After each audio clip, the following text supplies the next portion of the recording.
Pessoal, boa tarde. Começar uma live com o grão-mestre Denilson Maia, uma das lendas da história da luta livre esportiva no país, uma pessoa com uma história muito rica dentro do mundo da luta. Mandei o convite aqui para ele, esperar ele entrar, para a gente dar início a essa conversa sobre a história dele dentro do mundo da luta. Esperando o mestre aceitar o convite aqui para a gente dar o pontapé inicial. Opa, tudo bom, mestre? Beleza, tá me vendo aí? Tá tudo ótimo. Estamos ao vivo aqui, tá tudo bem, graças a Deus. Até o grande mestre Marco Ruas entrou aqui.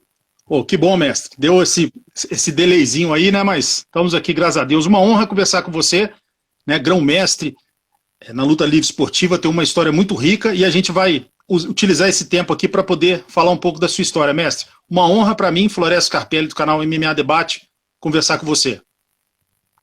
A honra é minha também, é um prazer aí estar podendo contribuir com essas informações aí, com a história da luta livre, aí com os meus companheiros da antiga aí, né? Marco Ruas aí, que estiver presente, cara, que saudade. Bom a gente estar aí batendo um papo junto aí, todo mundo. Vamos em frente aí. E só lembrando, pessoal, que a gente está fazendo essa live no horário um pouco mais cedo, muita gente trabalhando, mas vamos deixar essa live salva e vamos colocar ela fatalmente domingo no canal do YouTube MMA Debate, então o pessoal vai poder curtir bastante. Mestre, conta um pouco pra gente, né? A gente vai falar da toda a sua história, mas conta um pouco pra gente do seu atual momento. Você está com alguma equipe, alguma academia? Fala um pouco sobre os seus horários, enfim, algo nesse sentido. Não, nesse momento eu não estou na ativa, não. Né? Depois que eu estava com uma equipe aqui no Maitá, né? Mas com esse advento da pandemia, eu preferi cancelar os treinos e estão suspensos aí até voltar à normalidade, até porque foi um período aí que eu perdi muita gente, muitos conhecidos, inclusive os colegas da luta livre, né? Foi um período muito forte aí, então eu preferi suspender os treinos e estou aguardando aí pelo menos o início do ano que vem para ver se volta tudo à normalidade. Bacana, mas se algum campeão, algum lutador tiver desejo de te contratar para você fazer um camp determinado, você está aberto a isso ou não? Sim, estou aberto, sim. Inclusive já fui cobrado isso no início desse mês, alguns ex-alunos aí já me ligaram pedindo para a gente voltar aos treinos, e aí eu estou programando agora para início de janeiro, né? A gente voltar aí os tatames e retomar os treinos. Mestre, você sempre foi considerado um dos mais técnicos. Oh, desculpa, mestre, pode falar. Fica o meu contato aí, depois você pode passar o meu contato, pode até passar o meu telefone, mas a maioria deles tem. É só me procurar aí e a gente agenda aí para o início do ano, a gente voltar às atividades. Não, tranquilo. Mestre, você sempre foi considerado, né, um dos mais técnicos da história da luta livre. Fala um pouco pra gente do seu método. Agora eu estou falando da sua parte, né, com todo esse seu talento, toda a sua técnica, então com certeza a sua aula deve ser uma aula cheia de diferenciais. Conta um pouco pra gente como que é o segredo da sua didática, né? Se você pudesse fazer uma autoanálise, eu sei que a sua aula, você faz exercícios voltados para o movimento da luta. Fala um pouco pra gente das características principais do seu método de ensino. Eu procuro fortalecer as posições com exercício, né? Isso da aula é sempre uma aula de aquecimento, né? Mas são aquecimentos voltados para os movimentos da luta, né? Então, eu procuro muito fortalecer as posições através de exercícios específicos para cada posição de finalização, como chegar nessa posição, né? O raciocínio lógico da evolução da luta através das posições, dos encaixes, dos espaços, né? Então, são exercícios voltados, bastantes exercícios voltados para que a gente, na hora da movimentação, da hora da técnica, né? O corpo está preparado para a gente, da melhor forma possível, encaixar as posições de uma maneira mais ágil e rápida e eficiente. Mestre, falar agora um pouco, né, antes da gente falar da sua relação com a luta livre, onde você fez e ainda continuou fazendo história. Você começou aos 13 anos, se eu não me engano, treinando taekwondo. Se eu estiver errado, você me corrija. Fala um pouco pra gente do seu início do envolvimento nas artes marciais, quem eram os seus mestres, quanto tempo você treinou. É uma forma também de se homenagear o pessoal das antigas. Isso, é verdade. Bem, o meu maior mentor, né, na realidade, na entrada da luta, foi o Flávio Lima. Flávio Lima, conhecido como Flávio Black na época lá dos anos 70, 80, ele era um excelente lutador de taekwondo, né? E nós fomos criados juntos. Ele sempre se dedicou à arte marcial até hoje. O Flávio está com 65 anos de idade, é faixa preta de jiu-jitsu e não parou de treinar até hoje. E ele me levou para a luta, me levou aqui para os Mantos Amarelos que tinha aqui na Lagoa. Vou te levar para você conhecer o taekwondo. E eu fui ver o taekwondo, eu tinha 13 anos de idade, fiquei sentado lá vendo o pessoal treinar, tudo pessoal grande, e me apaixonei pela luta, né? Já gostava, já tinha uma fixação por luta. E ali eu treinei pouco tempo taekwondo, treinei um ano, mais ou menos, com o mestre Lee. Né? Não sei nem se o mestre Lee ainda está vivo. Mestre Lee, né? Depois veio o mestre Kim, né? E treinei um tempo, aí montei uma academia na minha garagem. Montei uma academia na minha garagem e o Flávio é que me treinava lá. A gente treinava boxe, taekwondo, esgrima. Aliás, a esgrima nem existia para mim naquela época, né? Então, uma época eu fiquei treinando com o Flávio na minha garagem. Foi quando eu conheci o Flávio Molina, né? O Flávio Molina estava inaugurando a Naja ali na Largo do Machado. E eu tinha um saco, né, de treino, né, de boxe. E o Flávio foi lá em casa buscar esse saco emprestado para inaugurar a academia dele. Ali eu conheci o Flávio. Através do Flávio Lima, eu conheci o Flávio Molina. Naquela época, eu acho que o Flávio estava entrando na Guardião de Salva-Vidas, se eu não me engano. Né? Então eu comecei a tramitar naquele meio ali de Flávio Molina, o Flávio, tinha o Rodney ali de Copacabana, né? Então tinha uma equipe forte, o Pelé, acho que o Pelé era um Pelé daquela época também. Um abraço, Pelé, se vê a gente aí, saudade. Então eu comecei a conviver nesse meio, um garoto ainda, né? Passou uns 2, 3 anos, um ano e pouco, o Flávio apareceu lá em casa, o Flávio Lima, né? Que é meu irmão. Apareceu lá em casa, cara, eu conheci uma luta ali no Boqueirão que de esgrima, os caras se agarram, só nego forte. E, cara, os caras te dão um nó, tu sai todo torto de lá, aquela, vou te levar lá. Eu falei, pô, vamos lá. E o Flávio me levou ali no Boqueirão, não é nem no Boqueirão, Santa Luzia. Me levou no Santa Luzia. Cheguei lá, eu conheci o Carlos Alberto Bruno Sila, nova de Carlinhos. E eu vi o treino, fiquei um pouco assustado no momento, porque era só gente forte mesmo, e era um treino, era um jiu-jitsu sem kimono, mas uma coisa muito forte, muito pegada mesmo. E eu dei o meu primeiro treino ali, saí dali completamente, pescoço torto, todo machucado, fisicamente, nos músculos, né? E falei, cara, não vou voltar para ali não, porque, pô, o negócio é pesado. Mas no dia seguinte eu entrei de sócio para o Santa Luzia e comecei a fazer uma musculação para ficar mais forte, pegar um pouco mais de corpo para poder treinar com os caras. Mas aí o Carlinho me viu e falou assim, não, teu lugar não é aqui não, teu lugar é lá no tatame, vamos pro tatame. E aí o Carlinho me abraçou, gostou de mim, ia me buscar em casa para treinar. E aí com 1 mês, 2 meses de treino, eu já estava começando a ficar mais duro, né? De tanto apertão, de tanto estrangulamento, de tanta torção, chave de pé, chave de braço. E fui evoluindo ali com o Carlos Alberto Bruno Sila.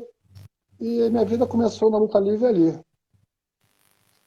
Em 1976. Eu ia até fazer uma pergunta específica sobre isso, mas já acabou respondendo para não ser repetitivo, mas vamos falar assim, quando você começou a fazer esses treinos, né, até bom pessoal mais novo, faz quando a pessoa se apaixona por uma arte marcial, né, pô, você sair de um treino e falar, quando que é o próximo treino? O que a luta livre fez que te deu aquela paixão? Você, pô, gostei desse negócio, quero voltar aqui na próxima aula. Aí você já ficava pensando no outro dia, pô, amanhã um treino. O que a luta livre tem de tão especial que ela mexeu tanto com você? Primeiro, o esporte em si, né? O esporte em si mexe com qualquer um, né? Segundo, o bom relacionamento que nós tivemos ali do grupo, né? Inclusive, eu conheci o Marquinhos, não sei se o Marco Ruas, eu conheci ali, ele estava saindo do exército, se eu não me engano, né? Ele também ia lá no Santa Luzia, o Carlinhos gostava muito do Marquinhos, né? De vez em quando ele aparecia lá para dar um treino, ali eu conheci o Marco Ruas, né? Ele sempre foi um cara muito bom de punho, né? De chute, sempre foi um cara muito forte, explosivo também, né? Então tinha um envolvimento muito forte ali com o pessoal que eu conheci ali, o Sérgio Vasconcelos, o Catalão, o Rogério, o Jaime, o Flávio Paraíba, falecido Flávio Paraíba, o Zacarias, né? O Malfeito. Então um grupo ali, o Roland. Então tinha um grupo ali de pessoas fortes, já treinadas, já mais adiantadas que eu, né? De vez em quando aparecia lá o Calmon, né? Então era um grupo assim de pessoas mais experientes e aquilo ali foi me fazendo bem, aquele relacionamento, aquele atrito. Eu chegava ali, achava que estava bem, pô, tô bem, hoje eu tô bem pra caramba, pô, eu aprendi uma posição, aí ia treinar, o pessoal te dava um nó. E, e foi assim, eu fui gostando, porque era uma coisa sadia, era um papo sadio. Eu saía dali com o corpo mastigado, né?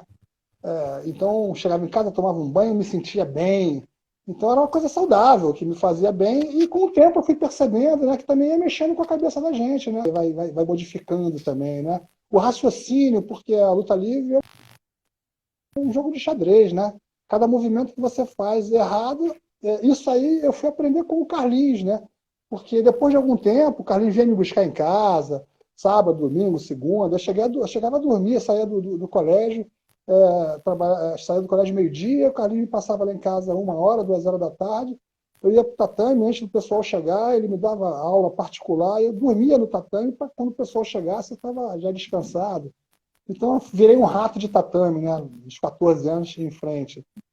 E depois que eu achava que eu estava já estava treinando com o pessoal de igual para igual, o pessoal da antiga já estava até finalizando, o pessoal da antiga, já me achava assim, pô, tô bem, já com 17 anos, eu falei, já conheço a luta, já sei que a luta, o Carlinhos me pegava assim no final do treino, o pessoal ia embora e falou, vem cá, me chamava para treinar, e cara, onde eu botava o dedo, onde eu botava qualquer coisa, o cara me finalizava. Aí eu ia pro banheiro, pera um minutinho. Eu no banheiro, ele me olhava no espelho e falava, caramba, já tô com 2 anos de treino, 3 anos de treino aqui, pensei que sabia tudo e não consigo nem andar. Nem pensar o que eu penso, o cara já vai à frente e me finaliza. Aí voltava, ele volta, aí ficou. E aí nós passei a conviver com o Carlinhos, né? Passei a conviver, o Carlinhos foi meu padrinho de casamento, nós viramos aí o Batman e o Robin, o pessoal naquela época dizia o Batman e o Robin, né? Era dia a dia, todos os dias, de segunda a sexta, sábado, inclusive sábado e domingo, viajava com ele. Ele passou a ser o meu mentor na luta, né? Então, o que eu aprendi de luta hoje, de luta livre hoje, até a minha vida toda, eu agradeço e faço homenagem ao Carlos Alberto Bruno Silva. Depois, com o tempo, também fui convivendo com o Fausto, que é o pai dele, né? E também aprendi muita coisa. E o pessoal em si, né? O pessoal em si. Foi assim. Eu ia te fazer também uma pergunta específica, mas você acabou falando sobre muita coisa a respeito do Mestre Carlinhos, dá para ver admiração, respeito, e é bom o pessoal dessa nova geração que não teve a oportunidade de conhecer, né? Saber da história do Mestre Carlinhos. Acho que deu uma travada lá no Mestre Denilson. Opa, mestre, tranquilo? Conexão é complicado, né? Essas coisas acontecem mesmo. Aí, vocês estão me vendo bem aí? Agora melhorou, agora tá ótimo. É melhor assim, né? Ficou melhor. Então para não ser repetitivo, né? Bacana você ter falado sobre o Mestre Carlinhos, mas só uma pergunta sobre ele, né? Você já falou de todo o respeito, amizade e gratidão que você tem por ele. Se você pudesse falar o segredo da didática dele, pessoal da nova geração, você acha que ele era detalhista, ele buscava trabalhar de acordo com o porte de cada um? Então, assim, uma pessoa tinha um determinado corpo, ele usava essa característica para ensinar determinadas técnicas, ou ele era mais detalhista, minucioso? Fala um pouco para a gente do método de ensino do Mestre Carlinhos.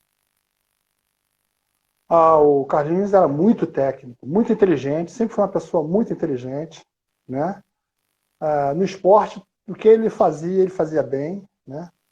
E na luta em si, Carlinhos ensinou o básico da luta e partiu do básico para que as pessoas fossem evoluindo na luta como um todo, né? O lutador que não tem jogo de cintura não é lutador. Todo lutador tem que ter jogo de cintura. A noção de espaço, né? Se você vai atacar, tanto em pé como no chão, você tem que diminuir o espaço, isso é básico. Se você vai se defender, você tem que arrumar espaço, né? E na luta de chão mesmo, né? Você fintar uma posição, né? Você tem que ter no mínimo 3, 4, 5 posições práticas na sua mente para você jogar finalizando. Então, assim, primeiro a técnica da básica é espaço, né? para você atacar e prender um lutador no chão, né, você tem que diminuir espaço, tem que encurtar espaço, né? E cada movimento que o adversário fizer, você tem que acompanhar esse movimento, né? Então isso ficou muito na minha mente, isso aí é que me levou à apuração da minha técnica, né? Espaço e posições que sejam compatíveis com o teu biotipo, né? Não adianta um lutador pesado, um lutador que não tem muita flexibilidade, querer trabalhar posições de flexibilidade. Então, ele vai ficar ali e vai fazer mal. Então, tem que procurar o máximo das posições que venha à sua conveniência e que você faça bem.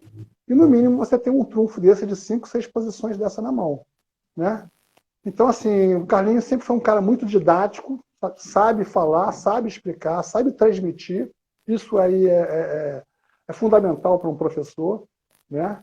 Essa didática também eu busquei através do conhecimento, né? Ninguém tem se não tiver conhecimento, né? Então você tem que ter conhecimento, tem que ter didática e tem que estar com o corpo, né?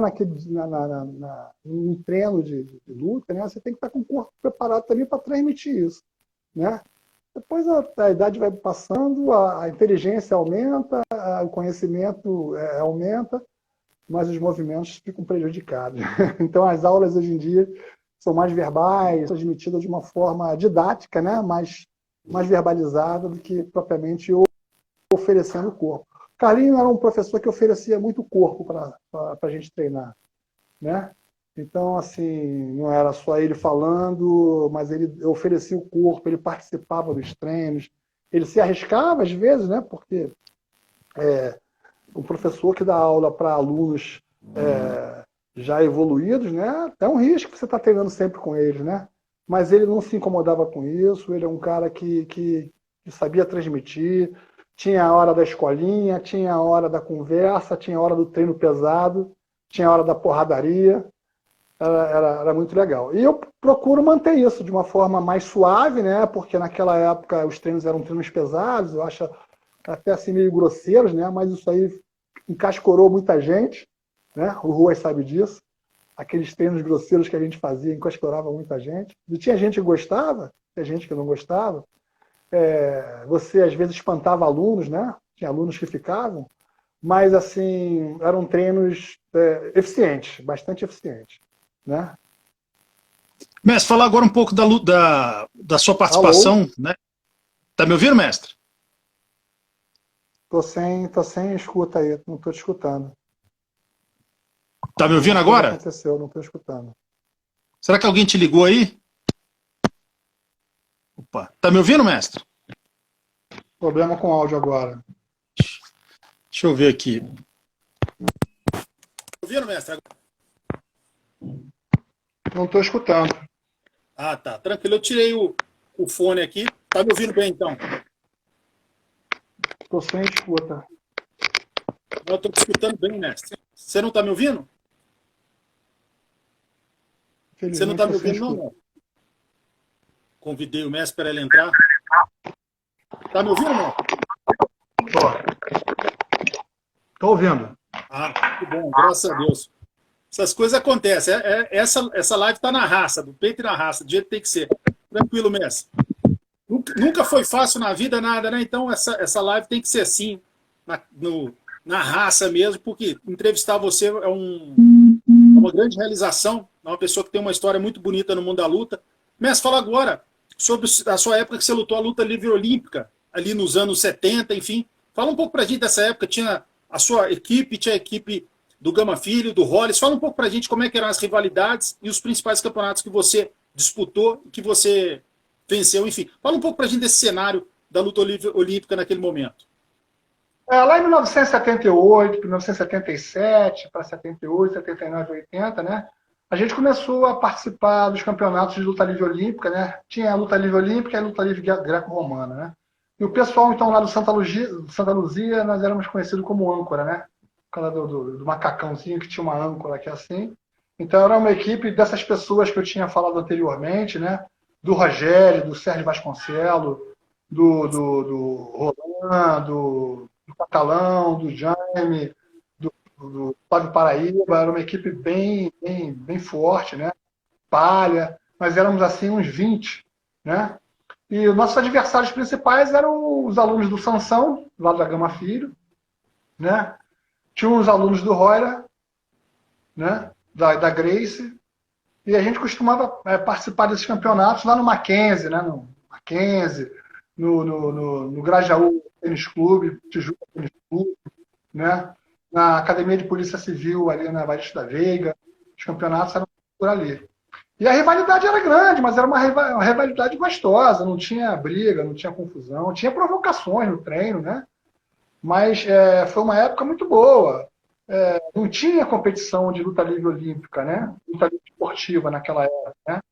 Os vale-tudos estavam meio trancados também, então as competições que a gente participava eram de luta livre olímpica, luta livre greco-romana, né? Inclusive, teve um evento muito bacana, uma vez, que inclusive o Rickson participou na Academia de Polícia Civil, né? Onde aí já o próprio Carson Grace, né? Montou uma equipe, nessa equipe foi o Rickson, na Academia de Polícia Civil. Foi um evento muito bacana, muito acirrado, muito competitivo, né? Porque já tinha um paraguaio que chegou aqui no Brasil e ele abriu as academias, inclusive lá no Santa Luzia, passando algumas técnicas da luta livre olímpica. Ele era muito bom, muito bom.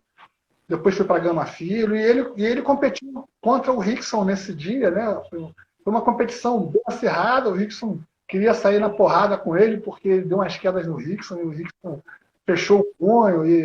Eram competições bacanas. E ali a gente tinha um mérito, a gente ganhou bastante campeonato. E aí nós partimos para uma competição interclube lá em Minas Gerais, eu fui campeão, interclube lá em Minas Gerais. Depois nós fizemos um preparatório aqui no Rio, de eliminatório, entre clubes, entre as academias, né, para ir para o brasileiro. Eu perdia sempre para um aluno do Sansão, o Claudinho, lá da Gama Filho, eu sempre perdia para ele.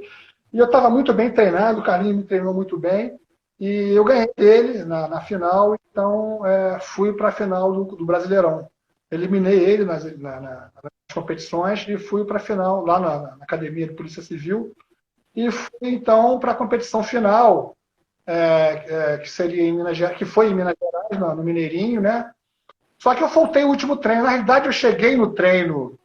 O presidente da federação era o Leitão, né? O Leitão pai. E eu cheguei no sábado de manhã cedo, ninguém chegou cedo e demorou muito o pessoal chegar. Eu fui para a praia, garotão, fui para a praia. E aí o Leitão me eliminou. O Leitão me eliminou do Brasileirão, do Campeonato Brasileiro, e botou o Beto Leitão no meu lugar, né? Fiquei chateado, né? Fui falar com o Carlinhos, pô, Carlinhos, não faltei o treino, cheguei lá cedo, só que o pessoal chegou atrasado. Aí ele falou, não tem problema não tem problema não. Você vai na minha categoria era de 77 quilos, eu fui na categoria de 88. Você vai na minha categoria, eu falei, eu na tua categoria? Pô, você vai no meu lugar e você vai ser campeão. Eu falei, não, Carlinhos, pô, é muito pô, outra categoria, pessoal pesado. Não, você vai, confia em mim, pô, eu sei como é que você tá, e blá, blá, blá, blá, e me deu uma força grande, eu fui.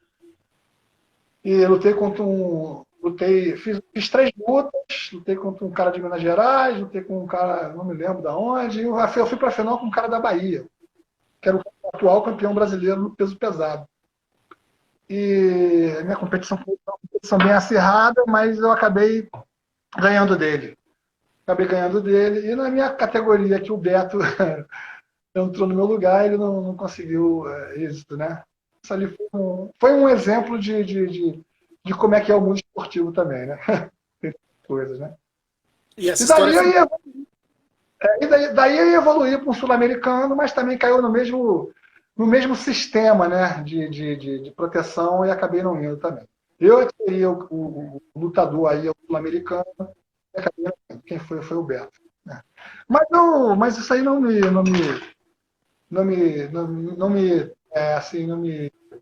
modificou o meu pensamento, não me deixou para baixo. Muito pelo contrário. Minha vida que continuou e eu tive meus méritos, cada um teve os méritos aí, e bacana. Hoje em dia todo mundo é. E o bacana dessa história é que da amizade também a confiança do mestre Carlinhos, sabendo que você ia pegar uma bucha de canhão, mas que você tinha a capacidade de lutar com o pessoal acima pelo seu talento, né? As palavras dele foram exatamente essas, cara. Eu sei como é que você é, eu sei que você treinou, eu confio em você. Não, esquece peso. Essa é uma luta que o peso ele tem uma relevância, mas você está muito treinado e, como eu te disse, ganha quem tem mais técnica, quem tem mais preparo, quem tem mais conhecimento. E eu tenho certeza que você tem tudo isso, pode ir no meu lugar, que você vai me representar. E não deu outra. Ali eu fiquei mais próximo, eu passei a acreditar mais ainda no Carlinhos, ali eu colei com ele, e foi um cara que fez parte da minha vida, e esse ensinamento, não só da luta, mas da confiança, né, do preparo, me fez crescer muito na vida, em todos os aspectos, até mesmo no lado profissional. Bacana, bacana essa relação, né, de respeito e gratidão ao mestre, é uma coisa muito legal, que nem sempre Eu acho, acontece, nem sempre eu acontece acho dentro da arte marcial, né? isso. E ali evoluiu uma confiança, dentro do esporte, dentro do legado dele, né? Porque o legado foi passando para a gente. Hoje em dia, a família Bruno Silva é muito grande, é muito grande. Né? Então, mas isso tudo foi construído assim, da forma com que ele foi passando para mim, eu passando para os outros, e um passando para o outro. Foi, primeiramente, o respeito, né? Porque um ambiente de treinamento tem que ter respeito, né? Tem que ser um ambiente de qualidade, técnico, né? Porque não adianta você se encontrar, fazer uma aglomeração e não ter técnica. A técnica ela é importante para você transmitir o conhecimento do estilo da luta, né? E, e ele foi passando isso, eu consegui captar isso de uma forma muito respeitosa e valiosa, né? Eu fui passando isso para os meus alunos para os alunos dos alunos deles. Eu fui passando isso para um grupo que eu consegui montar e o Carlinhos me apoiou. Foi quando chegou para mim um certo momento. A gente saiu de Santa Luzia e foi para o Boqueirão. E eu passei um ano que eu peguei uma glomerulonefrite difusa aguda por muito treino, uma ferida na minha perna, não cuidei e entrou uma bactéria nessa ferida e foi até os meus rins. Foi uma época ruim da minha vida, mas o Carlinhos me esperou, me visitou, falou: você vai sair dessa e quando sair você vai me substituir aqui na academia, você vai ser o professor. Foi mais uma força que ele me deu durante esse um ano que eu fiquei inativo para fazer esporte, né? E quando eu retornei, gozado, né? Que meio-dia, eu me lembro, eu estava trabalhando, eu fui até o clube para ver o treino, como é que estava o treino, quem estava dando aula era o seu Fausto, dava aula no Santa Luzia pela manhã. E aí o Hugo começou a treinar com o seu Fausto. Então existia a equipe à noite, que era do Carlinhos, que era a equipe que treinava, que competia, era uma equipe mais coesa, e tinha a equipe do seu Fausto ao meio-dia, né? No Santa Luzia. Eu fui meio-dia ver o treino do seu Fausto, e já tinha me convidado. Pô, vem aqui prestigiar o treino, vem aqui ver o pessoal, tem um pessoal bom aqui para você conhecer. Né? E eu fui lá para ver o treino, quando eu cheguei lá, ele olhou para mim, seu Fausto, pai do Carlinhos, né? Olhou para mim e falou assim: cara, tá inchado. Chega a estar brilhando. Eu falei: você chega a estar brilhando. Vai casa, vai procurar um médico. Eu já estava com a glomerulonefrite difusa aguda e foi o seu Fausto, dentro do esporte, dentro da minha casa. Ele foi o médico que falou: cara, vai se cuidar que você deve estar com algum problema. E ali, né? E aí o Carlinho foi me resgatar depois de um ano, depois que eu assim, cara, não, você vai voltar e você que vai me substituir, porque eu tenho que também tocar minha vida, eu preciso de alguém aqui que seja o meu braço direito, e eu confio em você. E aí, quando eu voltei, então, que eu me recuperei um ano depois, comecei a treinar. O Carlinho foi dar aula para o Rodney, lá na academia do Rodney, de Taekwondo, na Cabana. Né? O Rodney não conhecia essa luta, era a luta livre, a luta de chão, de agarro, né? Taekwondo é mais uma luta solta, separada. E a gente foi para a academia do Rodney, o Carlinho foi dar aula lá, e lá eu comecei a treinar de novo. E aí a gente foi pegando uma amizade mais acirrada, uma amizade mais de confiança, a técnica foi ficando mais apurada. Chegou um dia, a gente foi dar aula no Boqueirão, montamos um tatame no Boqueirão, e ele falou: olha, você vai ser o meu substituto, você que vai comandar essa equipe daqui para frente. Monta a sua equipe e eu vou ficar de longe. Qualquer coisa você menciona. Foi quando eu trouxe o Hugo, o Eugênio, né? Trouxe, que eu digo assim, não, eles já estavam na luta, né? Mas eu chamei eles assim: ó, eu queria montar uma equipe, para a gente ser uma equipe, criar uma pirâmide forte, e eu gostaria de estar dividindo essa responsabilidade com vocês três. Então foi o Hugo primeiro, o Eugênio em segundo e o Marcelo Mendes em terceiro. E a gente ali montou um tripé durante um tempo bem forte, um grupo bem unido, né? Com algo bastante interessante. A gente ali deu uma segunda etapa da vida Bruno Silva. Que timaço, hein? Timaço. Você é o Dream Team. Mestre, só fazendo a última pergunta, a gente falou bastante, né? Uma forma de homenagear o grande mestre Carlinhos Bruno Silva. Agora, fazer uma pergunta, você falou da época da luta livre olímpica, só uma pergunta, você que teve a chance você falou que não existia uma rivalidade, então você tinha uma convivência boa com ele. Fala um pouco pra gente do Hollis, né, do Hollis Gracie, o convívio que você teve com ele, como é que era, e você viu ele treinando, de fato ele era de uma pessoa de uma habilidade absurda. Fala um pouco pra gente sobre isso, uma curiosidade. O Hollis era um cara fantástico, muito técnico, tinha uma agilidade, tem uma habilidade assim imensa. Eu vi ele era professor, né? Então, assim, mas alguns eventos ele participava como atleta também, né? E o próprio Carlinhos também, né? Então, quando eles participavam dos eventos, era show, cara. Era show porque a técnica, a habilidade, a agilidade, a luta corria de uma forma assim que era quase um espetáculo, né? Você parecia filme de Bruce Lee. Parecia que a coisa era ensaiada, mas não era, que os caras eram muito técnicos. O Hollis era um cara muito técnico. Mas, uma vez num treino, um aluno do Carlinhos, chamado Miúdo, também falecido Miúdo, não sei se vocês chegaram a conhecer o Miúdo, que era um cara também muito forte, um baixinho do porte do Hollis, né? Conseguiu ganhar o Hollis. Conseguiu ganhar o Hollis, né? Na luta livre olímpica. Porra, o Hollis ficou transtornado, né? Foi uma surpresa aquilo ali, né? Foi uma surpresa. Mas faz parte do esporte, né? A gente não é campeão a vida inteira, né? A gente tem uma hora que sempre aparece num momento por uma situação, alguma falha técnica ou até mesmo uma indisposição física, mas o Miúdo fez uma luta com o Hollis assim, fantástica, e foi ali que o Miúdo também começou a aparecer no mundo esportivo aí da luta livre olímpica, né? Porque fez uma competição com o Hollis e venceu o Hollis, né? Mas foi assim. Mas o Hollis era um cara assim, um ponto fora da curva. Bacana, a gente falou de um grande mestre que não está aqui entre nós, que é o Carlinhos, de outro grande nome da história das artes marciais, né, que não é da luta livre, mas do jiu-jitsu, o Hollis. Agora eu vou falar de outro nome, que é um grande nome da história da luta livre e do Muay Thai, e outra pessoa que você tem um carinho muito grande quando você fala dele, que é o grande mestre Flávio Molina. Fala um pouco pra gente como é que... Você já falou daquela história que ele pediu emprestado lá o saco de boxe para poder colocar na academia dele, mas fala um pouco pra gente como que começou a sua relação de treinamento direto com ele na luta livre, no boxe tailandês e na luta livre. E dentro dessa pergunta já vou fazer outra. Fala um pouco pra gente sobre, né, como que você começou os treinamentos com ele e como que foi, se eu não me engano, você também ajudou o pessoal a fazer os treinos para aquele evento de 84, né, para aquele Vale Tudo. Fala um pouco pra gente da sua participação naquele evento, a sua parte de treinamento, o quanto que você ajudou o pessoal e a sua amizade e o seu relacionamento nos treinos com o grande, saudoso mestre Flávio Molina. O Flávio, eu tenho falado do Flávio, assim, eu conheci o Flávio realmente quando eu era garoto.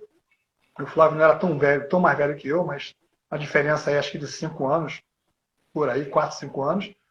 Eu conheci o Flávio, ele estava no auge dele, ele tinha academia ali, a Naja, ali lá do Machado, e era uma academia muito bem frequentada, já estava com um nome enorme, e o Flávio já era campeão brasileiro de taekwondo, porque ele ganhou do Rodney.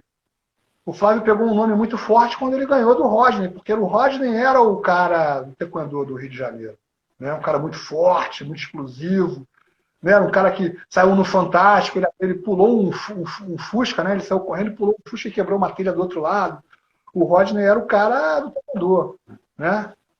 E uma competição, se eu não me engano, o Flávio Molina ganhou do Rodney. Então ele pegou um nome, o Flávio também era um cara muito bom, pegou um nome muito grande, abriu a Academia Nádia, e eu treinava na garagem, como eu disse, né? O Flávio Lima me treinava na garagem, um dia ele levou na academia lá do Nádia, não, vamos lá na academia do Flávio para tu dar um treino com o pessoal. Eu falei, cara, mas eu não treino em academia, eu treino na garagem. E eu fui lá treinar, mas estava com um treino muito forte de punho, né? Pouco chute, mas muito punho. E fui treinar, se não me engano, com um primo do Flávio. Eu esqueci o nome dele. O primo do Flávio Molina. E o Pelé estava sentado assistindo, eu estava de faixa azul, e o primo do Flávio preta de taekwondo. E aí fui treinar com ele, e eu usei muito o punho e praticamente eu usei mais um boxe do que o taekwondo, né? E o pessoal, pô, olha lá, a faixa amarela tá ganhando faixa preta, não sei o que lá, aquele negócio que tinha, né? Aquelas pilhas que tinham nos treinos, né? E dali eu fui pegando uma aproximação um pouco mais com o Flávio Molina, né? E aí ele sumiu. Aí eu me dediquei muito à luta livre, colei muito com o Carlinhos e assim me afastei um pouco do taekwondo. O taekwondo sumiu praticamente da minha vida. Eu passei a me dedicar único e exclusivamente a nível de luta foi o boxe de mão, né, de punho, né, e a luta livre. Porque na luta livre a gente tinha treino também de taparia, de soco sem luva, de chute. E eu não tive mais contato com o Flávio, não. Eu fui ter contato com o Flávio depois, quando houve aquela confusão que gerou a primeira competição de Vale Tudo no Maracanãzinho. Eu acho que o primo do Flávio, essa história eu não vou adentrar muito por isso aí, não, que isso gera polêmica, aí também eu não convivi, eu não vi de perto o aconteceu. Essa história é conhecida, né, mestre? O pessoal já conhece. Eu esqueci o nome dele, mas o primo do Flávio, esse que eu treinei com ele na academia, teve uma confusão em Búzios, em algum lugar aí, por causa de namorado, alguma coisa assim. E aí isso iniciou, então, aquela invasão do Rolls, né? Na academia Naja, né? Que eles tinham essa mania, pô, uma luta estava muito em ascensão, então a academia Gracie ia na academia para provar que a supremacia do jiu-jitsu era em primeiro lugar. Então tinha esse tipo de comportamento, né? Vamos dizer assim, né? Isso aconteceu na Naja, né? E não vou entrar em detalhes, mas logo em seguida a esse acontecimento, parece que o Robson Gracie fez um convite para o Flávio de fazer então um Vale Tudo no Maracanãzinho, né? E convidou o Flávio e desafiou então o taekwondo, né? De certa forma, eu não sei se era taekwondo naquela época, já era boxe tailandês, não me lembro. O tempo Era me boxe fez. tailandesa. Boxe tailandesa. Já fez quando envolveu então o Flávio, envolveu o Marco Ruas, envolveu o Eugênio, né? Inclusive o próprio Marcelo Mendes, e me parece que o Flávio Molina então fez um primeiro contato, o Fausto se ofereceu em ajudar alguma coisa, e então o seu Fausto começou a dar aula para o Flávio Molina, né? Não sei se era lá na Naja ou na Santa Luzia de manhã, até então eu não me envolvi com isso. Até que chegou a gente à noite, a equipe, vamos dizer assim, a equipe de elite da noite, né? Esse assunto chegou à equipe, eu acho que o seu Fausto comentou com o Carlos Roberto Brunocilla, né? Sobre esse evento, e então o Molina começou a vir treinar com a gente, né? E aí, me parece, eu acho, né, que foi a primeira vez que eu tive contato com o Eugênio Tadeu também. O Molina trouxe o Eugênio Tadeu, ou foi o Marco Ruas que trouxe o Eugênio Tadeu. E aí, para o preparatório dessa luta no Maracanãzinho, né, a nossa equipe da noite ofereceu muito, a gente se ofereceu, a gente se colocou, a gente deu as mãos, né, tanto para o Ruas, que já era uma pessoa que treinava com a gente, mas para o Eugênio e para o Molina. Então o Rua chegou a treinar bastante com a gente à noite lá. O Eugênio treinou muito com a gente, muito com a gente. O Eugênio é um cara baixinho, forte, um cara que dali para frente ele começou a treinar com gente pesada, né? Então a gente assim passou, acho que um mês, 2 treinando, o Carlinhos se dedicando muito ao treinamento com eles.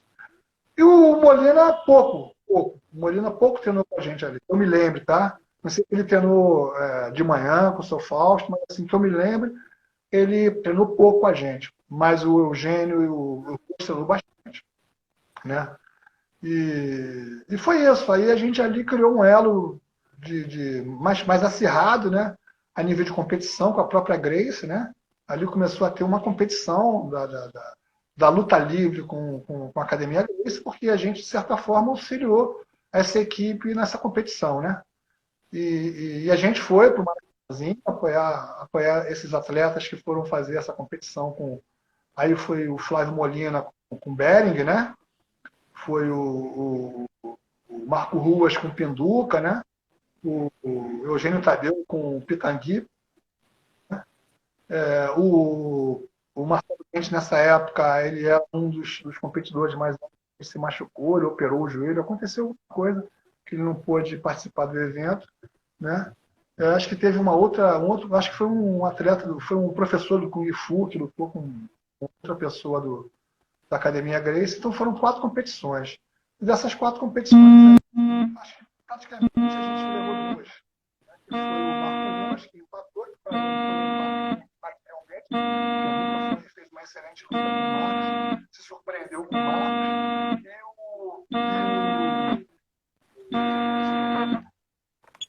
e o Eugênio deu aquele show, né, de raça, de sabedoria no Pitangueira. Infelizmente, o Molina não foi muito bem com o Bering, mas foi uma competição bacana. Um exemplo ali. Só falando, não vamos entrar em detalhes, né? Mas Tá me ouvindo agora, mestre? Opa, mestre, tá me ouvindo agora? Agora sim, bem, bastante. Agora tá até alto demais, né? Mas tá bom.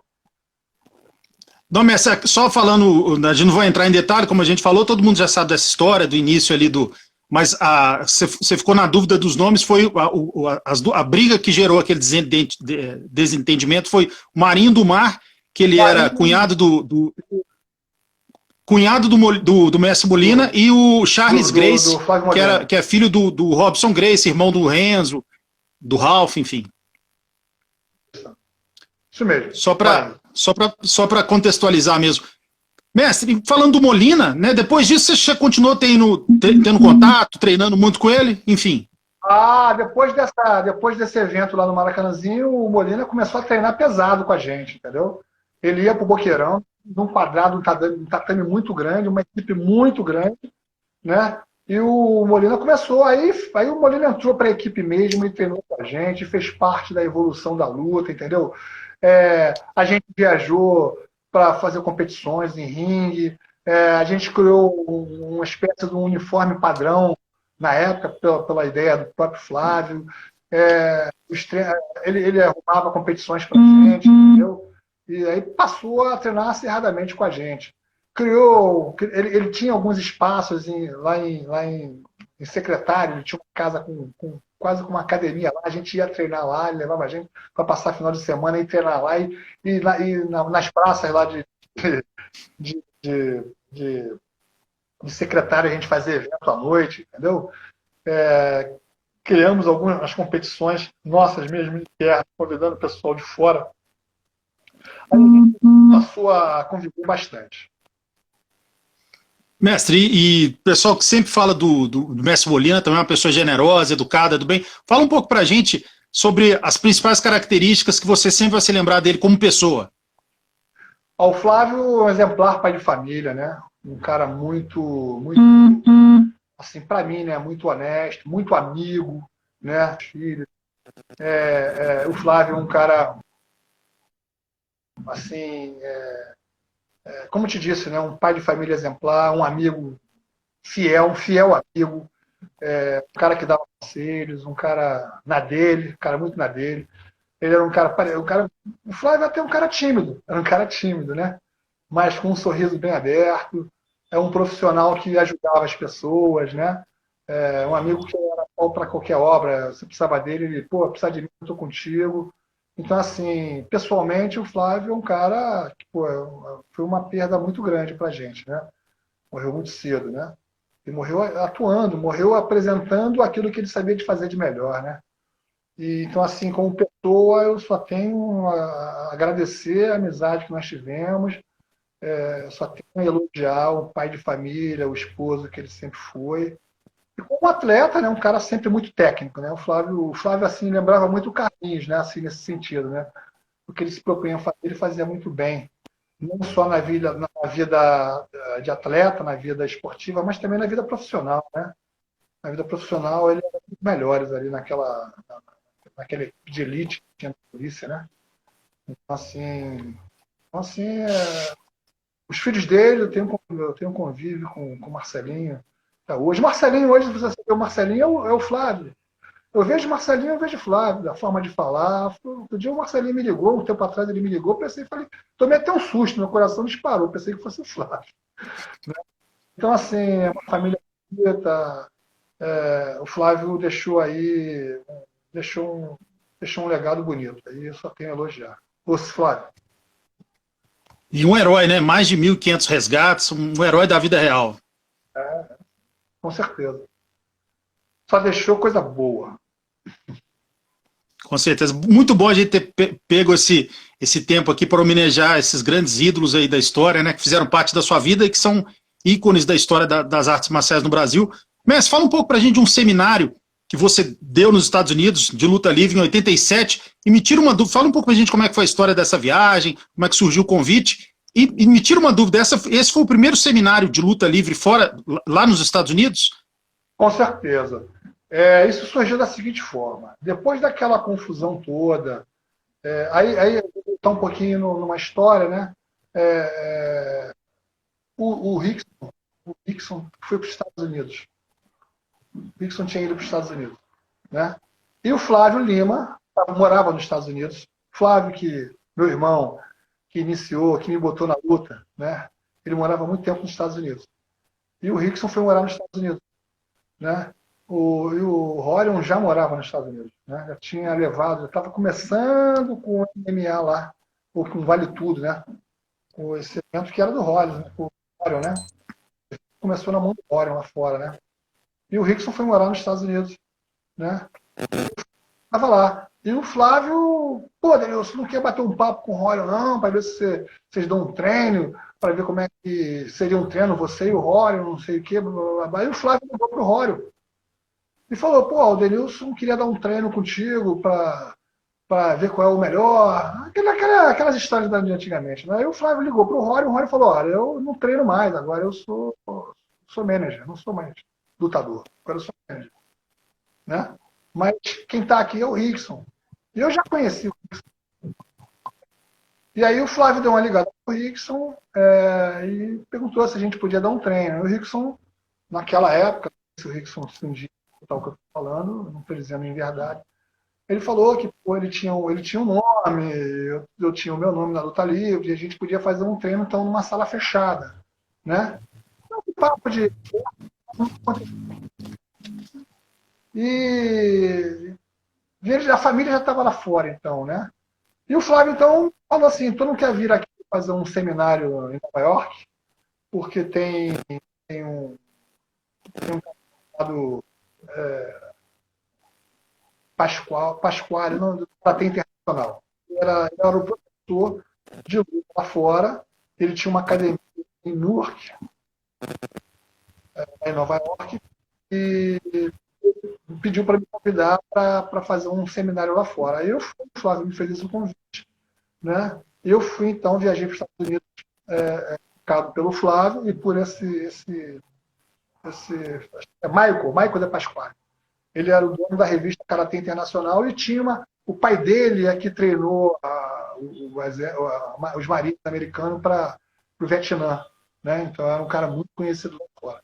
Aí eu fui para Nova York, eu visitei algumas academias, fiz algumas palestras nessa academia, né? E no terceiro dia, então, eu fui à academia, que era como se fosse assim, o Rio de Janeiro, e viajar para Teresópolis, né? Lá em Nova York, eu viajava para essa cidadezinha lá. Eu fui recebido, então, pelo Michael de Pasquale, um tatame bonito, né? E foi a primeira vez, então, que eu, para não treinar de calção, eu botei uma calça de kimono e botei a faixa preta na cintura e uma camisa branca, uma camiseta branca. Foi ali que surgiu o treino da luta livre com calça de kimono, né? E aí ele falou assim, eu fui para dar um treino com ele, né? Que a forma de você demonstrar que a luta era eficiente para um professor de uma outra modalidade era você treinar com ele na frente dos alunos e eles verem que a gente tinha como confrontar com a técnica dele, né? Ele fez diferente. Ele falou assim, ó, eu vou sair de cena, você assume meus alunos e você dá um dia de aula para meus alunos aí, depois eu quero treinar com eles. Achei aquilo inteligente. Americano é inteligente, né? Então ele saiu de cena e eu dei aula para os alunos dele. E tinha uma aluna dele que já tinha vindo ao Brasil treinar judô, né? Ela, inclusive, ela era americana, mas ela raspava o português, né? E aí eu falei, pô, vai ser ela.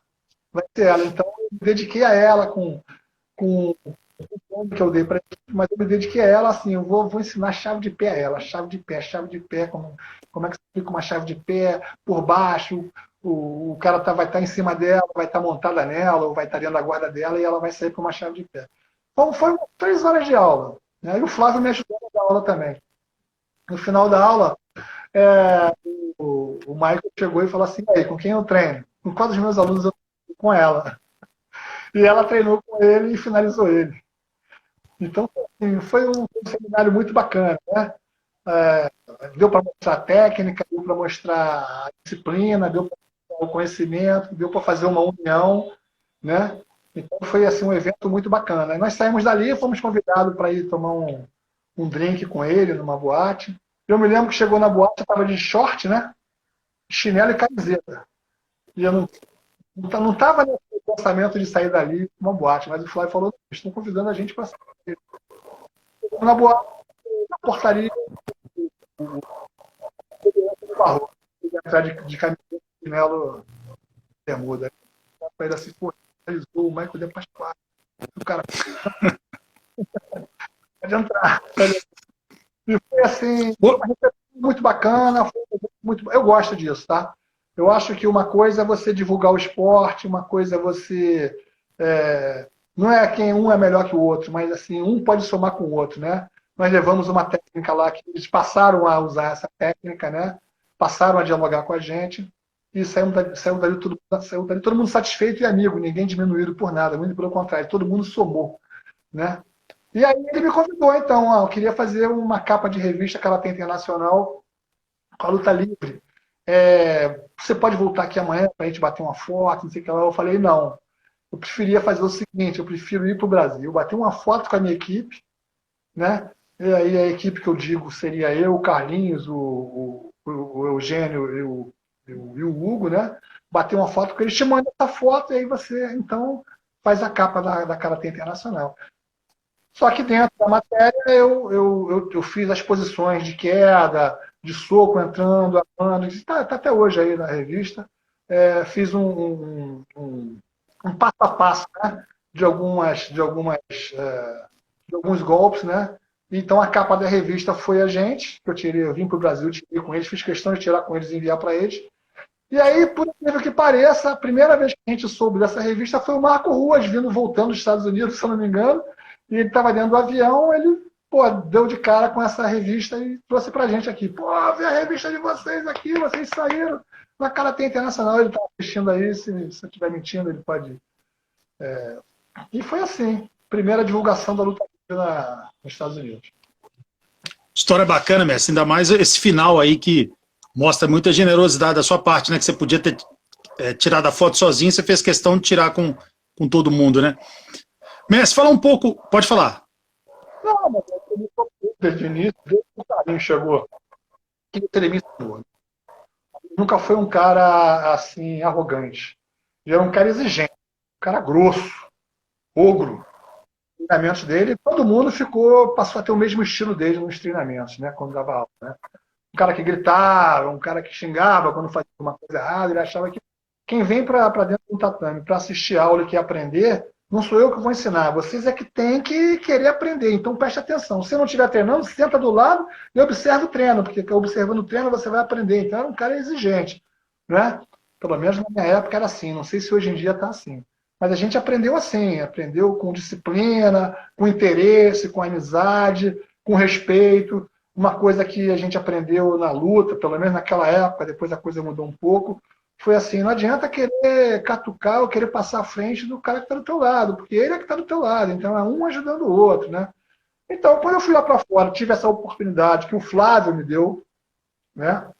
O Flávio chegou, ligando lá para o Rorion, ligando para o Rickson, né? Você vê que a nossa vida está sempre ligada aos Gracie, né, cara? Alguma coisa assim impressionante, né? Pelo menos é assim que eu penso. E aí isso me fez ir lá fora. Já estavam fazendo marketing muito forte lá fora.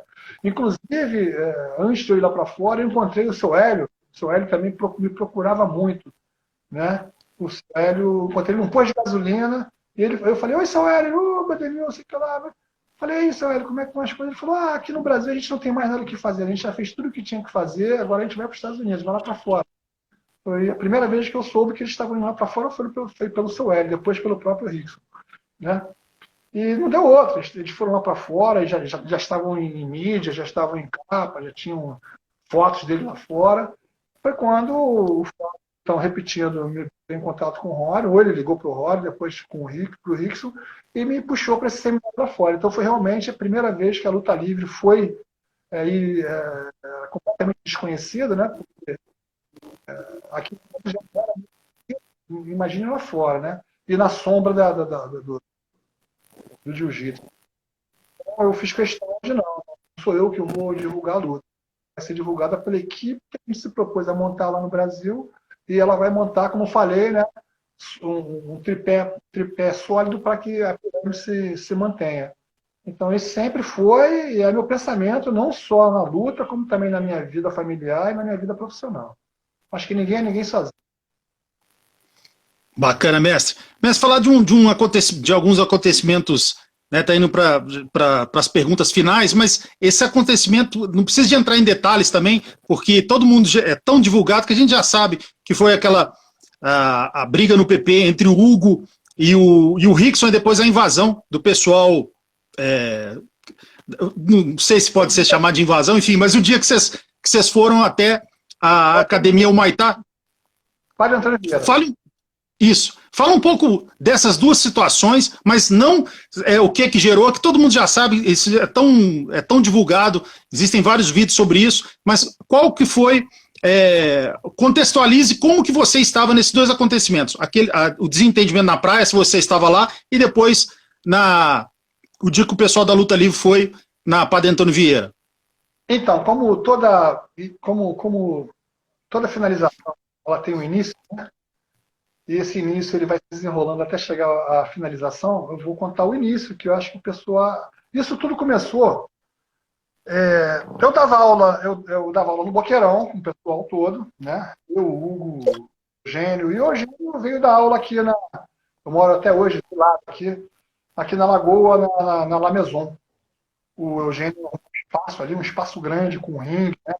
Aqui na La Maison, aqui na Fonte da Saudade. A gente dava aula no Boqueirão. A gente ficava ali naquele espaçozinho ali do centro, ali do Museu de Arte Moderna. Sempre foi ali, sempre ficou ali.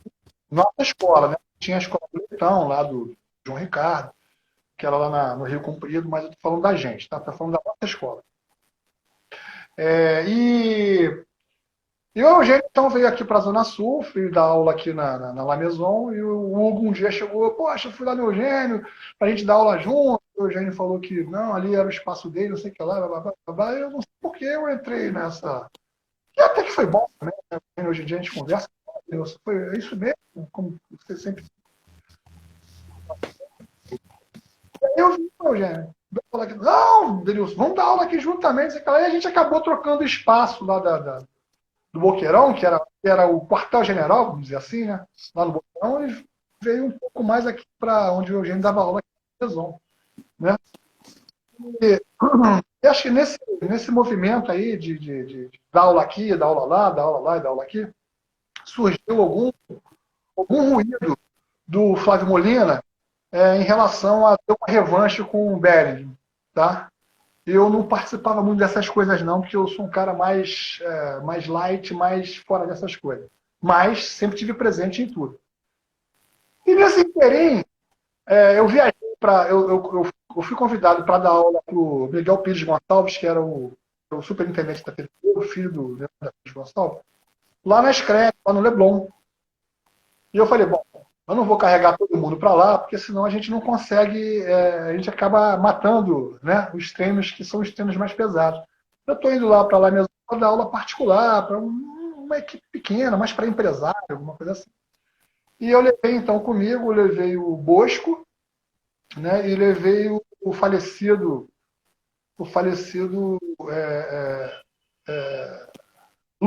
Luiz, faleceu agora esse ano, Luiz Peludo Garcia.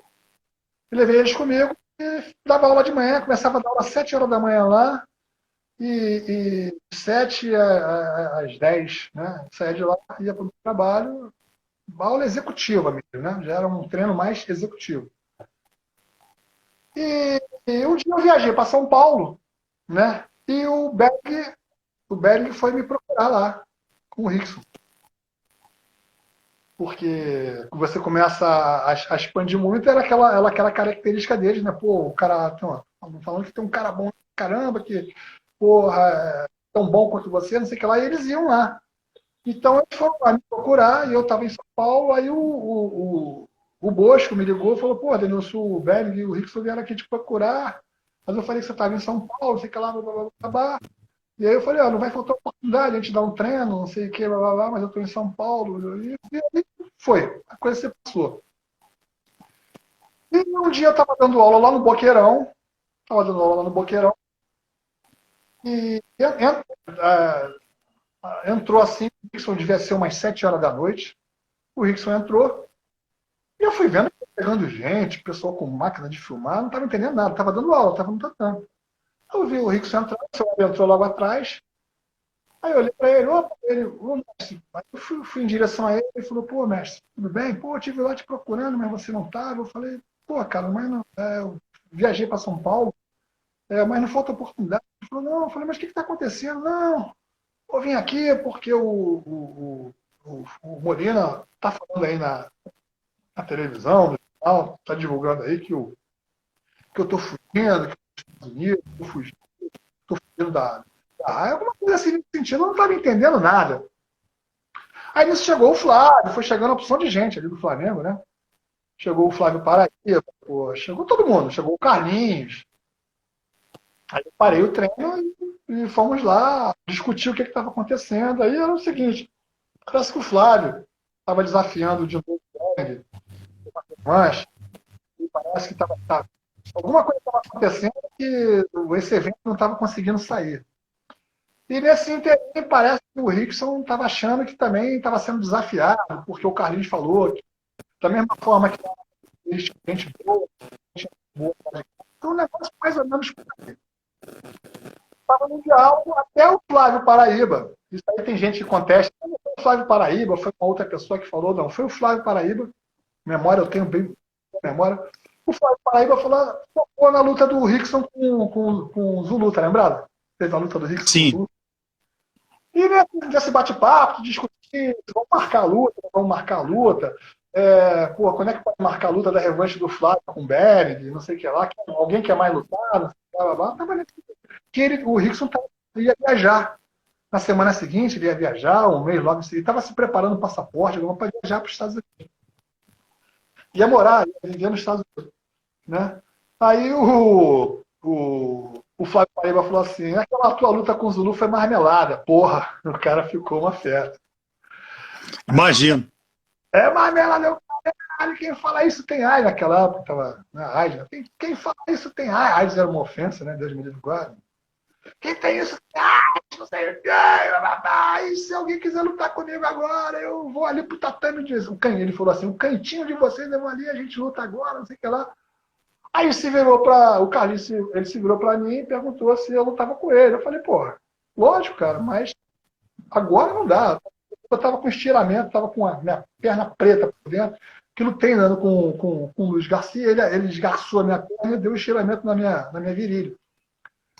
Eu falei, não, pô, mas ele não se dirigiu agressivamente à minha pessoa. Aí depois se referiu ao Ruas, o Ruas lutava, o Ruas falou, eu luto contigo, mas eu quero pelo menos um tempo para me preparar, e eu quero que a gente, não é aqui, eu quero que a gente lute no ringue, para valorizar. Ficou nesse papo, né? Ficou nesse papo. E parece que o Hugo não percebeu, parece que o Hugo ficou encarando muito na lá, ficou encarando muito, olhando muito direto pro Rickson. Bem, acabou isso aí. pessoal foi embora, o negócio ficou mais ou menos alinhado, se ia ter luta, se não ia ter a luta, que ia combinar, onde se ia. E aí, não deu. Aí eu dei uns cochichos ali de, porque deveria ser mais agressivo, não deveria ser mais agressivo, acho que o cara veio aqui dentro da nossa casa e afrontou. Aí foi aquele negocinho ali, mas cara, eu cago para essas coisas, né? E a coisa foi evoluindo e me parece que foi chegando no ouvido do Rickson que o Hugo tinha falado algumas coisas, dizendo que ia pegar o Rickson, alguma coisa assim nesse sentido, algumas fofoquinhas nesse sentido aí, que eu também não levei à frente. Que levou o Rickson ali atrás do Hugo na praia. Foi isso, foi esse o motivo. Né? Pessoal, aí, desculpa, quem sabe, mas a história contada é essa. Aí eu estava a gente dava aula na Maison, aos sábados de manhã, e a gente saía da Maison, pegava os carros e a gente ia pro PP, né? Pegar uma praia, saía do trem e ia pra praia. E ficava lá reunido. Isso era uma praxe nossa, aos sábados. Né? Que a gente treinava todos os dias da semana e chegava no sábado a gente treinava. Isso foi um pedido meu de treinar sábado também, porque às vezes ficava sábado à toa. A gente treinava sábado de manhã e saía dali, eu, o Eugênio, o Aldo, o Fino, o Aldo, né? O Mendes. Era uma equipe que treinava e a gente saía dali e ia para o PP. E me parece que o Rickson já estava atrás do Hugo, eu não sabia, há um tempo, e não estava encontrando nos lugares. E pegou a gente de surpresa lá. Estava com o Hugo, a gente estava, porra, tinha acabado até de comer uma laranja sentada assim. Aí eu vi o pessoal da praia se levantar, eu falei, pô, tá acontecendo alguma coisa de errado. Aí veio o Rickson, lá do fundo, em direção a gente. Aí o Hugo já falou, não, é comigo, é comigo, é comigo, é comigo. Eu falei, cara, mas o que está acontecendo? Não, é comigo. O que está acontecendo? Lá. Inclusive, depois que terminou a luta, eu fui em direção ao Rickson, o Rickson achou que a gente ia se pegar. Ele falou, porra, não é contigo não, não é contigo não. Eu falei, não, cara, eu só quero saber o que está acontecendo. Eu falei, não, o Hugo andou falando umas coisas aí, blá, blá, blá. Aí o Hugo também chegou. E a coisa resolveu. Enquanto isso, lá na beira da praia, o Renzo estava se atritando também. E foi esse tipo de acontecimento. A única coisa que eu não gostei ali nesse evento, que eu achei, aí já acho uma covardia, aí já não é uma coisa. Eu acho que briga não é legal, mas pô, foi uma coisa legal. Não teve violência, foi uma luta na areia, né? Por isso que ela ficou famosa. Mas foi quando o Robson chegou com um outro senhor lá e o cara puxou uma arma para querer intimidar a gente. E aí, cara, aí é outra coisa. E não intimidou, tivemos que ele falou, guarda a arma, porque senão a coisa vai piorar. Aí ele guardou. Eu até encontrei esse cara tudo mais, mas aí foi controlado. Como sempre, tudo acaba sendo controlado. Tá? Aí dali, o carro, embora no caminho, eu falei, ó, cara, como é que a gente resolve isso? Resolve, eu vou ter que resolver. Eu não sei qual é a forma que vai ser resolvida. Onde está esse mal entendido, porque o cara veio contra, né? Ele falou, não, deixa eu eu também achei ali uma atitude do Hugo, foi a primeira vez que eu tive assim com o Hugo e eu vi uma atitude dele assim, de assumir as coisas, né?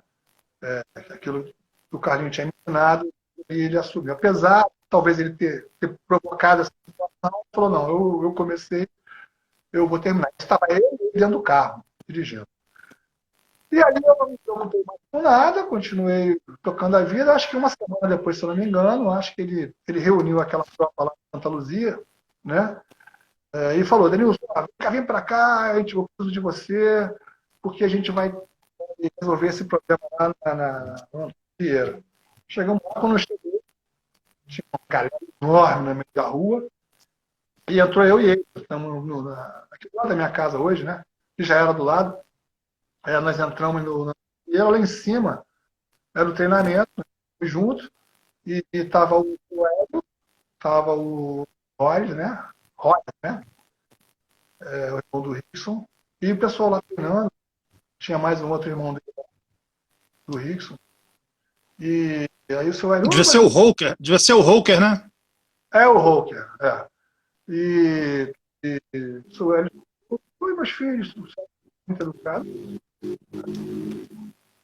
Olha, não, o Hugo veio aqui, ele quer fazer mais uma lutinha aí com o Rickson para tirar aquele problema lá da praia, não sei o que lá, mas ele não está aqui, não sei o que lá, mas disso o Rickson já tinha sido avisado e veio de moto e parou. Aí, mano, então a gente vai esperar. Não, espera lá embaixo, não sei se ele vai vir, não sei o que lá. E quando a gente estava descendo a escada, a gente bateu de frente com o Rickson. O Rickson falou, o que vocês estão fazendo? Meu pai, não sei o que lá, vocês vão ser responsáveis por alguma coisa assim. Eu falei, calma. O Hugo quer terminar, o Hugo quer a segunda parte daquela situação lá da praia, não sei o que lá, babá. Aí o Hugo foi lá para fora, para o pátio do Antônio Vieira. O pessoal já tinha entrado para o pátio do Antônio Vieira. E eu desci a escada com... Eu fiquei na portaria, dentro da portaria, não no pátio. Aí desceu o seu Hélio, desceu o Rickson, e o Rai chegou para mim e falou assim, pô, se fizeram a crocodilagem com o meu irmão, pô, isso não vai ficar assim. Eu falei, cara, fica calmo, não tem crocodilagem nenhuma. Mas o seu Hélio chegou, eu falei, seu Hélio, quem vai mandar é o senhor que fala, faz, não faz, para, não para. O senhor aqui é o mestre. Foi isso que eu falei para eles, se eles relembrarem exatamente assim. Aí o Rickson amarrou o cabelo, amarra o meu cabelo, porque ele vai puxar o meu cabelo, ele segura pelo cabelo, não sei o que lá, me lembro disso. Aí saiu e foi o que aconteceu, né? Logo depois desse acontecimento, o Valide também estava lá. O Valide não era nem conhecido, mas estava lá. O Eugênio chegou pro Royce e falou assim, agora aí você. E pegou o Royce do chão, bum, deu duas quedas, bum. Mas nesse momento entrou a polícia militar e começou a dar uma rajada de tiro pro teto e parou tudo. Né? Foi isso que aconteceu. Logo em seguida, passou aí umas 2 semanas ou 3, o Rickson precisava viajar, eu estava dando aula na La Maison, eu estava na La Maison, o Eugênio estava em cima do tatame, e eu estava embaixo com o Carlinhos e com o mestre de capoeira, ali na sala da academia, logo na academia, e o Rickson chegou, o Rickson já tinha ido lá me procurar, não tinha me encontrado, aí nesse dia ele foi lá, ele foi lá, sentou com a gente na mesa e pediu então uma revanche do Eugênio com o Roger. Eu falei, o Rickson. Aí o Carlinhos falou com ele, pô, cara, melhor cara do jiu-jitsu, mas a gente também tem aqui o Denilson, tem o Eugênio, tem o Ruas. Então, assim, você se sente melhor lá, mas ele se sente melhor aqui. Isso aí é uma questão de competição, uma questão de a gente treinar. A conversa era essa. Ele falou, mas eu gostaria de terminar aquela luta do Eugênio com meu irmão. A gente pode fazer isso, programar isso? Eu falei, ô Rickson, a gente aqui não tem, ninguém manda em ninguém, não. Vou chamar o Eugênio, ele decide se quer ou não quer. Aí o Eugênio, fomos chamar o Eugênio desceu, sentou na mesa. O Eugênio, como sempre, mas vai ter um dinheirinho, vai ter um dinheirinho, vai ter um dinheirinho. Eu falei, não, Eugênio, não vai ter dinheiro, não. É uma questão só de saber realmente quem é o melhor. Não, eu topo. Vocês querem, não sei o que lá. Eugênio, pô, é sensacional.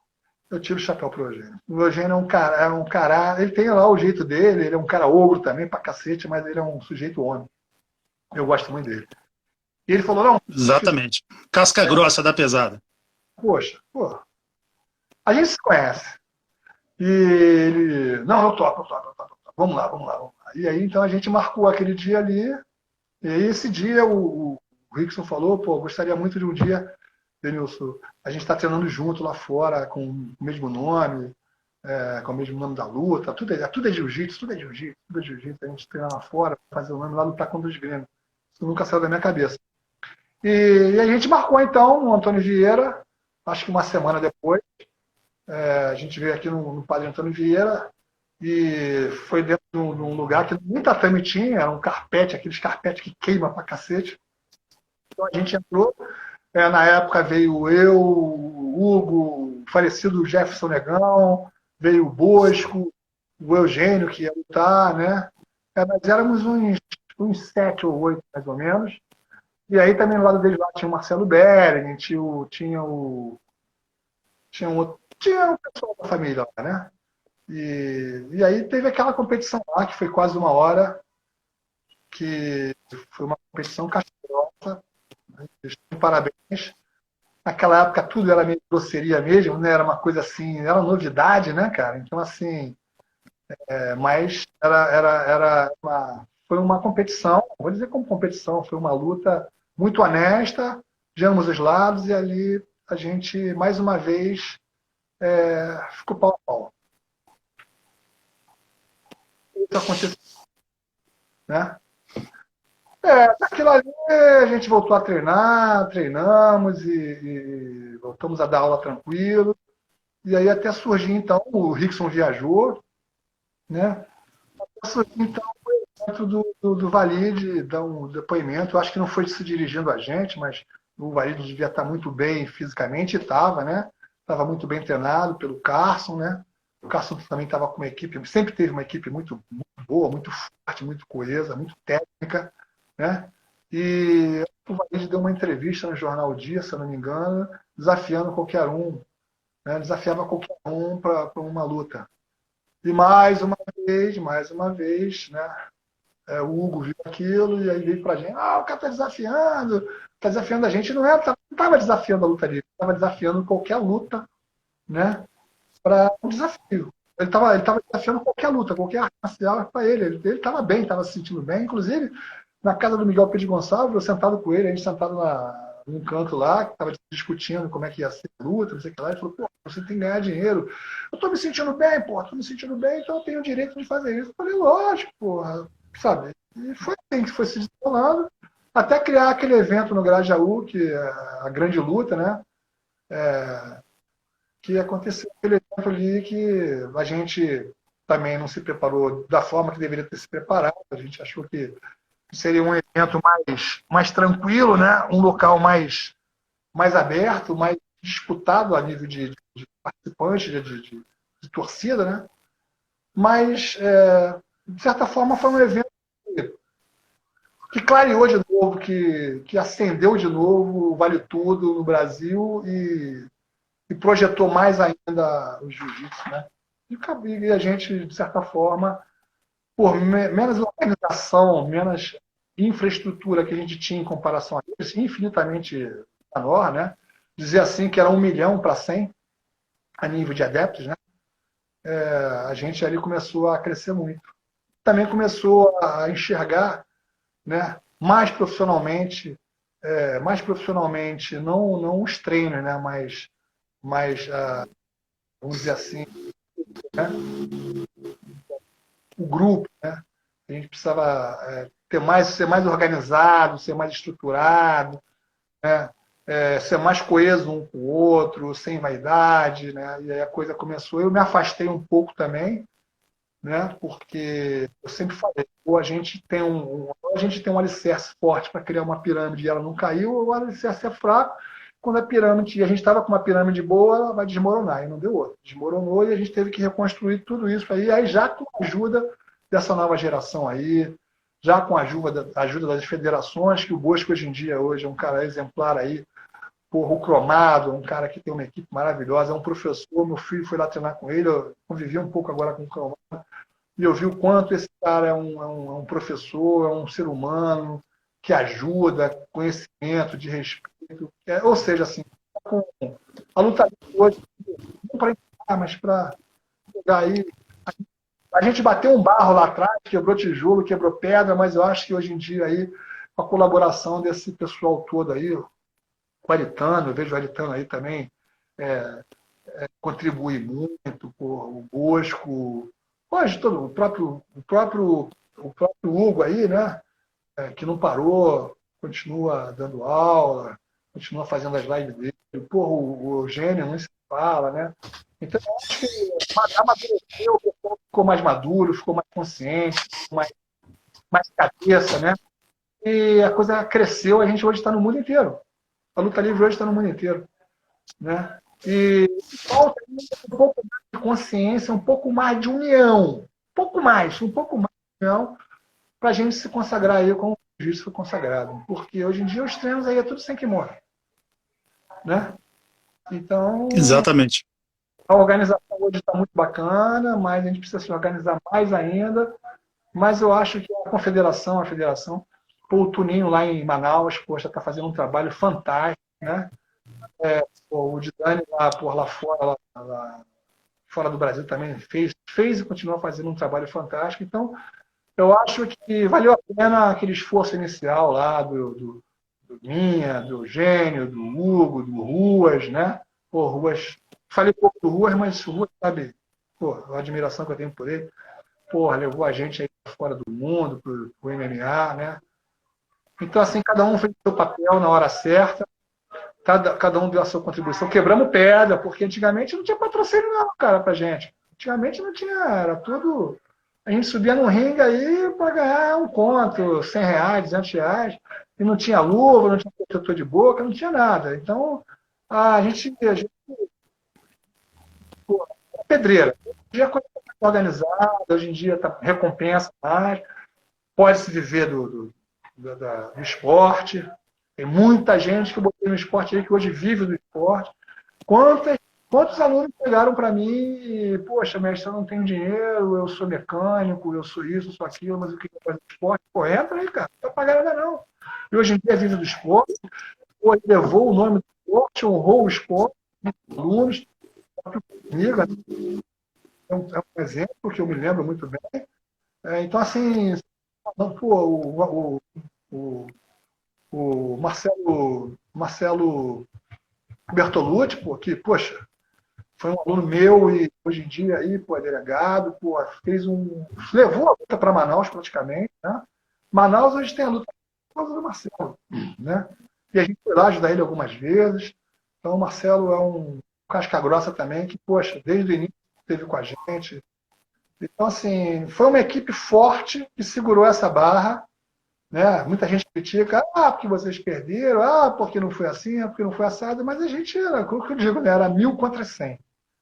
Né? Assim, mas esse 100 hoje em dia tem um valor e a gente sabe que a gente tem um valor, a gente é elogiado, a gente é homenageado e a gente vê hoje, tem muita gente viva ainda, né? Para ver aquilo que a gente construiu e a forma que está caminhando, né? Então, parabéns aí para a família Luta Livre, por tudo isso que a gente passou, mas valeu a pena e está passando, ainda tem muita coisa aí para acontecer. É isso, cara. Então, se a gente for contar a história aí até hoje, como é que apareceu, como é que aconteceu, você pode ter certeza que a verdade é essa. Essa foi a história. Lógico, tem uns detalhes aqui, uns detalhes lá, né? Tem uns que fizeram. Cada um fez o seu papel, evoluiu para um lado, evoluiu para o outro, cada um toca a sua vida, mas se você for pegar o núcleo, né, disso tudo, começou lá atrás com o Fausto, com o Carlinhos, aí veio esse pessoal que eu já citei o nome no início, né? E a coisa foi andando desse jeito. Mas a Academia Gracie sempre, a gente sempre na sombra deles, eles na nossa sombra, a gente sempre conviveu de alguma forma. Passamos por um período aí de guerra, uma guerra absurda, mas era uma vaidade, porque era uma novidade que vinha para competir, né? E de certa forma o jiu-jitsu usa os artefatos do kimono, a mesma coisa sem esses artefatos. E assim, então tem uma diferença? Tem uma diferença. Tem um approach comercial um diferente do outro. Então não deixa ser assim, mais ou menos uma mesma coisa, competindo pelo mesmo espaço. Então é uma coisa complicada, mas o pessoal com o tempo foi entendendo que esporte é esporte. Esporte é esporte, o que importa é a gente, graças a Deus, né, a família Gracie foi lá para fora, a gente também foi lá para fora, e hoje em dia a competição não é entre a gente é contra o mundo. Né? Mas competição, não é briga, né? Isso aí fez muita gente ganhar dinheiro, isso aí está fazendo muita gente a viver disso, né? E essa é a visão que eu tenho da minha contribuição e da nossa contribuição, né? Como um todo e da contribuição do pessoal que está vindo agora, né? O próprio MMA, já tem um pessoal que está se aposentando, mas pô, se for ver aí, o Vale Tudo, a luta livre, jiu-jitsu para o Vale Tudo, do Vale Tudo para o MMA, do MMA para tudo aí, e é assim que foi acontecendo. Então, eu acho que hoje em dia a gente é mais torcedor do que lutador, né? É mais professor, mais mestre do que lutador, mas o sangue do lutador continua. Nós somos guerreiros. Pô, Messi, só tem que te agradecer. Eu ia fazer justamente a pergunta sobre o evento de 91, mas você fez a dissertação aí desde do início da provocação que o Valide fez no jornal, que culminou com todo o evento. Só tem que te agradecer, por isso que o canal chama, na verdade, devia chamar Vale Tudo Debate, que o pessoal fala, porque eu pego só o pessoal old school mesmo, né? Então, assim, e por isso eu gosto tanto desse mundo da luta, principalmente do pessoal das antigas, que eu acho exatamente o que você falou. Para hoje essas pessoas muitos estarem ganhando 300, 400 mil por luta, que é merecido, é justo, deveriam ganhar até mais, foi porque vários de vocês quebraram pedra, né, tiraram, fizeram coisas assim que hoje o pessoal... exatamente, que o pessoal hoje fala, eu não acredito que o treino era assim, sem proteção nenhuma, enfim. E os meus grandes ídolos são, basicamente, eu respeito todos, é claro, mas os meus ídolos são mais o pessoal do passado. O grande Marco Ruas estava aqui na live no início. Esse é o maior ídolo que eu tenho no mundo da luta, então, assim, é gratificante poder conversar com vocês e dar essa oportunidade de vocês falarem um pouco da história, um pouco da história que vocês ajudaram a escrever. Então, mestre, muito obrigado novamente. A gente está conversando aí já há uma semana e você é um cara super educado, muito maneiro. Eu acho que isso tudo também contribui para a gente chamar uma pessoa de mestre, não só o talento marcial que você tem na luta livre, um cara que sabe se defender, enfim, mas a postura, ser educado, fazer o bem, tratar as pessoas de uma maneira cordial e com certeza você é exemplo disso também, mestre. Uma honra ter falado com você aqui para o canal MMA Debate. Gostaria que você deixasse seu recado final. O áudio de novo. Você está me escutando? Estou te escutando. Então, eu queria agradecer essa oportunidade, né? E mais uma vez dizer aqui que o esporte, o mundo do esporte, principalmente o mundo da luta, né? Ele é um esporte que une muito a pessoa, une muito a pessoa com o seu eu, né? Porque esporte é uma coisa de sacrifício, esporte é uma coisa que mexe com a nossa vaidade, mexe com a nossa cabeça, mas também mexe com o nosso corpo, mexe com a nossa alma. Então, é um esporte que merece respeito. Eu acho, sim, que as pessoas que vivem desse esporte têm que ser muito bem gratificadas, né? Muito bem pagas, porque elas contribuem para a sociedade com as pessoas serem melhores, né? E sair desse mundo aí do nada, do vazio, né? Então, vocês também que fazem essas entrevistas com a gente, essa equipe que está por trás aí trabalhando na divulgação, no marketing, né, nos debates, também a gente tem muito a agradecer a vocês e, assim, vocês também podem ter certeza que vocês fazem parte dessa história, tá? Obrigado, então, a todos aí. Tá? Fica com Deus, gente. Até a próxima. Abraço, mestre.